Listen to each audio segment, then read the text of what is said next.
supaya tali ketergantungannya itu keker dan kuat lagi. Agar apa? Agar tidak terputus. Yang repot apa? Kalau rasa kebergantungan ke Allahnya udah putus, itu repot. Siapa contohnya? Fir'aun.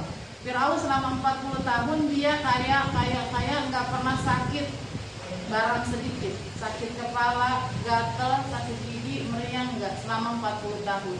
Dan itu yang membuat dia merasa dia kuat dan hebat.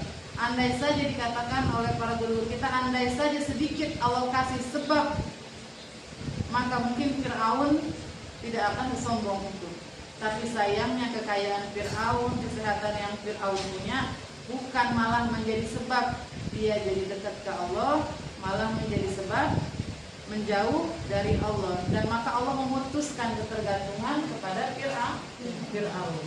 Kalau udah merasa hebat, merasa kuat, maka sebab-sebab ketergantungan itu akan membuat kita sadar. Sebenarnya kalau diuji sih mestinya sadar ya. Tapi ada orang yang memang udah diuji hancuran gak sadar-sadar. Maka dibutuhkan lagi apa? Minta hidayah atau butuh dorongan.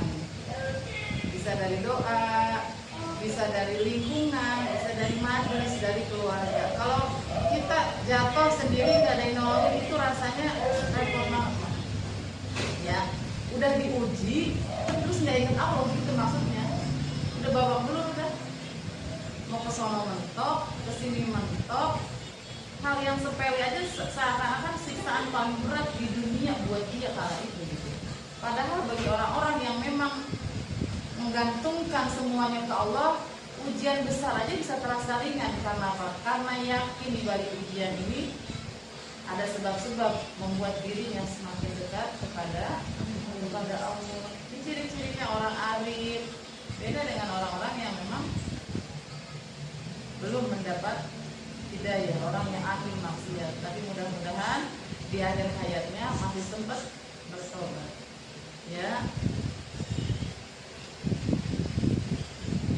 Dan ini pula yang terjadi pada mayoritas manusia ketika orang-orang arif menyadari hakikat. Cirinya kita nih begini.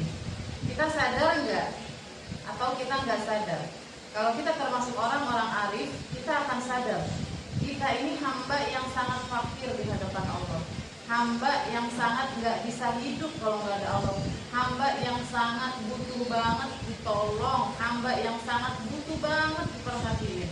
Ciri arif begitu, ada rasa fakir, rasa miskin di diri dia yang memang nggak sanggup lagi dia menunjukkan apa-apa nih, kayaknya membuat dirinya menjadi jauh dari Allah. Sedikit aja dia berkata kesombongan, dia akan sangat merasa tidak nyaman karena dia kembali lagi dengan sifat kefakiran yang malu. Malu kepada siapa? Kepada Allah. Maka kita selayaknya kita terlahir dengan tidak membawa apa-apa, ketika berpulang juga nanti wa inna ilaihi rajiun, kita kembali dengan tidak membawa apa-apa. Tapi kalau dia mungkin orang yang belum menyadari atau yang terputus ketergantungannya dengan Allah, ketika dia menutup mata, yang dibawa itu banyak beban-beban dan urusan perihal dunia. Jadi datang enteng, pulang berat gitu, ya kan? Jadi kita bukan sebagaimana kita seperti asalnya jadinya.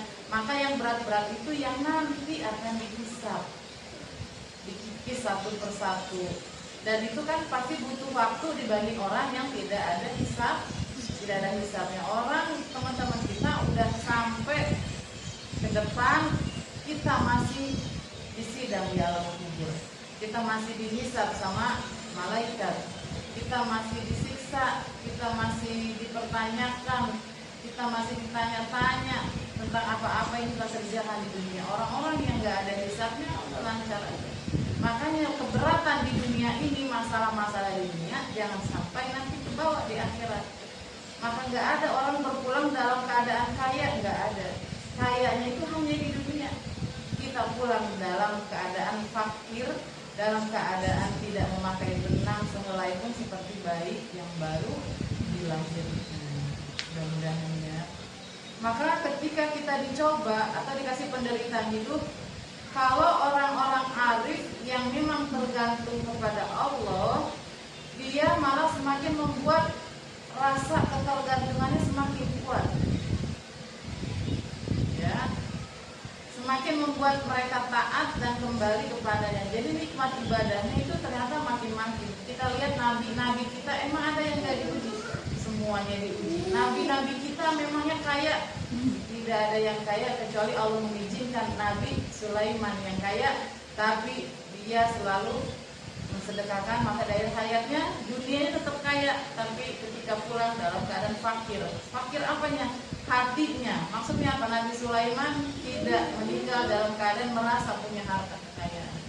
Beda dengan Fir'aun, ya, hartanya pengen dibawa mati, pengennya dia, tapi pengennya Allah tidak. Maka kita lihat Nabi kita Rasulullah Shallallahu Alaihi Wasallam, bagaimana gak kurang fakir dunianya dan fakir hatinya. Ketika suatu masa Rasulullah dan para sahabat sedang sholat berjamaah, setiap satu gerakan bunyi kretek-kretek gitu. Kata sahabat, seperti suara tulang yang patah. Rasul lagi gak enak badan, ada apa ya Nabi? Akhirnya Nabi ngaku, ternyata Nabi ngantongin batu. Jadi setiap dia bergerak bunyi. Karena apa? Buat mengganjalnya yang lapar. Apa enggak saking fakirnya itu mah? Padahal Nabi bisa minta. Nabi bisa minta kemewahan. Nabi ngomong aja sahabat tuh pasti lari bawain Nabi makan. Kalau enggak karena kefakiran